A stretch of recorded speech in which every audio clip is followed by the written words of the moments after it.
Hello bachcho, let's read this question. The question says, considering the elements F, C, L, O and N, the correct order for their chemical reactivity in terms of oxidizing property is option A is fluorine, chlorine, oxygen, nitrogen. Option B is fluorine, oxygen, fluorine, nitrogen. Option C is fluorine, chlorine, oxygen, nitrogen. Option D is oxygen, fluorine, nitrogen, fluorine. The key concept for this question is oxidizing property. Oxidizing property basically हमारा वो nature होता है, वो species जो सामने वाले का oxidation करा दे और खुद का रिडक्शन।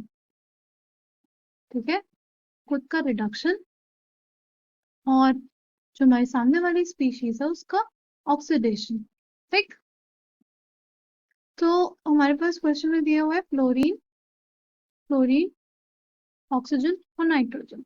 राइट, जब हम लोग पीरियोडिक टेबल में लेफ्ट टू राइट मूव करते हैं तो हमारे पास जो रिड्यूसिंग कैरेक्टर है वो डिक्रीज होता है और इंक्रीज होता है हमारा ऑक्सीडाइजिंग कैरेक्टर। राइट, हमारा फ्लोरीन होता है वो सबसे ज्यादा अच्छा ऑक्सीडाइजिंग एजेंट होगा, फिर हमारा ऑक्सीजन और फिर नाइट्रोजन। ऐसा क्यों हुआ?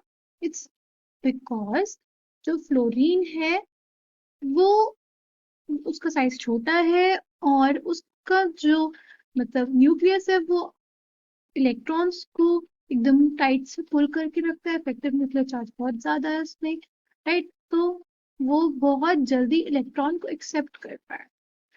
ओके, फिर हमारे पास अगर हम लोग डाउन द ग्रुप देखें हैलोजन में, डाउन द ग्रुप जाने पे हमारा ऑक्सीडाइजिंग कैरेक्टर डिक्रीज होता है।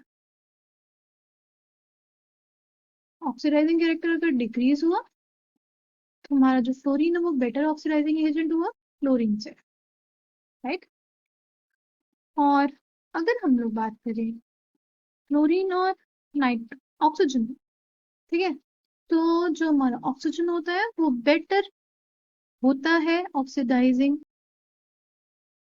नेचर में, because oxygen is more electronegative than chlorine. वो जल्दी उसके अंदर टेंडेंसी है इलेक्ट्रॉन एक्सेप्ट करके एनायन बनेगा।